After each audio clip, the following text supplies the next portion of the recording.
Hi నమస్తే, welcome to Vizianagaram వంటకాలు.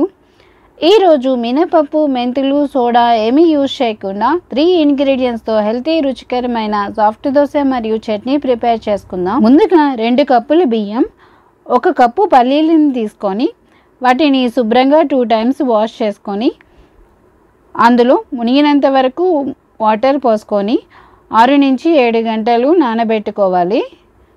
మనము రైస్ తీసుకున్నాం కదా, ఈ రైస్ దోశ రైస్ అయినా పర్వాలేదు, లేకపోతే మనం రెగ్యులర్గా వాడుకున్న రైస్ అయినా పర్వాలేదు, ఏ రైస్ అయినా తీసుకోవచ్చు. అలాగే 1/2 కప్పు అటుకుల్ని తీసుకొని వాటిని శుభ్రంగా వాష్ చేసుకొని అందులో మునిగినంత వరకు వాటర్ వేసి ఒక 5 నిమిషాలు నానబెట్టుకోవాలి. ఈ అటుకుల్ని అప్పటికప్పుడు కడిగి వేసుకున్నా పర్వాలేదు, అటుకులు వేయడం వల్ల దోశలు సాఫ్ట్గా వస్తాయి. చూడండి, మన పల్లీలు బియ్యం 2 నానిపోయాయి.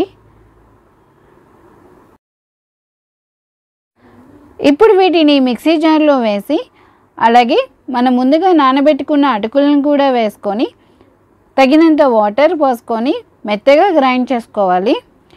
ఎంత వీలైతే అంత మెత్తగా గ్రైండ్ చేసుకొని ఒక గిన్నెలోకి తీసుకొని మూత పెట్టుకొని 8 నుంచి 9 గంటలు పులియబెట్టుకోవాలి.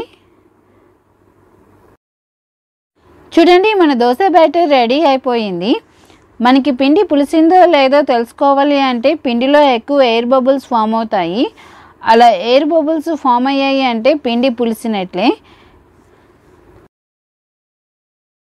ఇప్పుడు మీకు తగినంత దోశ బ్యాటర్ని తీసుకొని అందులో కొంచెం షుగర్ అలాగే రుచికి తగినంత ఉప్పును వేసుకొని బాగా మిక్స్ చేసుకోవాలి.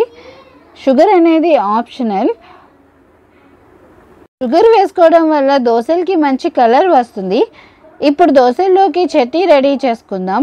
ఒక ప్యాన్ తీసుకొని 1 టేబుల్ స్పూన్ ఆయిల్ వేసి అందులో కారానికి తగిన విధంగా 7 నుంచి 8 పచ్చిమిర్చిలు వేసుకొని వాటిని లైట్గా ఫ్రై చేసుకొని వేరే బౌల్లోకి తీసుకోవాలి. అలాగే 1/2 కప్పు శనగపప్పును తీసుకొని వాటిని కూడా లైట్ బ్రౌన్ కలర్ వచ్చినంత వరకు ఫ్రై చేసుకోవాలి. వాటిని దూరగా వేయించుకొని అందులో 1 టేబుల్ స్పూన్ జీలకర్రను వేసి లైట్గా ఫ్రై చేసుకొని వేరే బౌల్లోకి తీసి చల్లారబెట్టుకోవాలి. మిక్సీ జార్ తీసుకొని అందులో ముందుగా ఫ్రై చేసుకున్న ఎండుమిరపకాయలు, శనగపప్పు, 7 నుంచి 8 వెల్లుల్లి రెమ్మలు, చిన్న ఉసిరికాయ సైజ్ అంత చింతపండు, తగినంత ఉప్పు వేసి అలాగే తగినంత వాటర్ కూడా వేసుకొని మెత్తగా గ్రైండ్ చేసుకోవాలి. మనం రెగ్యులర్గా చట్నీని ఎలా ప్రిపేర్ చేసుకుంటామో అదే కన్సిస్టెన్సీతో ప్రిపేర్ చేసుకోవాలి. ఇప్పుడు చట్నీకి పోపు వేసేసుకుందాం. ఒక ప్యాన్ తీసుకొని 1 టేబుల్ స్పూన్ ఆయిల్ వేసి 1 టేబుల్ స్పూన్ ఆవాలు, 1 టేబుల్ స్పూన్ జీలకర్ర, 1 ఎండుమిరపకాయ, కొంచెం కరివేపాకు వేసి వాటిని లైట్గా ఫ్రై చేసుకోవాలి.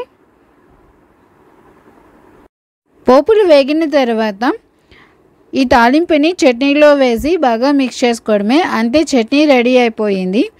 ఇప్పుడు దోశలు వేసేసుకుందాం.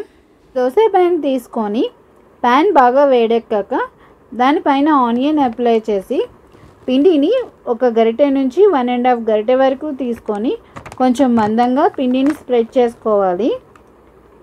చూడండి, దోశ ప్యాన్ మీద ఇలా హోల్స్ వస్తే దోశ మెత్తగా సాఫ్ట్గా వస్తున్నట్లే. దోశ పైన తడి అంతా ఆరిపోయిన తర్వాత 1 టేబుల్ స్పూన్ ఆయిల్ వేసి ఒకవైపు చక్కగా కాలిన తర్వాత రెండో వైపు తిప్పుకొని సర్వ్ చేసుకోవడమే. ఎప్పుడూ మినపప్పు దోశలే కాకుండా అప్పుడప్పుడు పల్లీలతో దోశలు వేసుకోండి, రుచితో పాటు ఆరోగ్యం కూడా. అలాగే దోశల మీద మీకు కావలసిన విధంగా ఉల్లిపాయలు, క్యాప్సికమ్, టమాటోలను అలాగే కొత్తిమీరను కూడా వేసి 2 వైపులా దోరగా కాల్చుకొని సర్వ్ చేసుకోవచ్చు. ఈ దోశ బ్యాటర్తో ఊతప్పం, సెట్ దోశ కూడా వేసుకోవచ్చు. కూడా ఈ పల్లీల దోశని ట్రై చేసి ఎలా వచ్చిందో కామెంట్ చేయండి. మరికొన్ని కొత్త రెసిపీస్ కోసం please like, share, subscribe on my channel. Thank you for watching.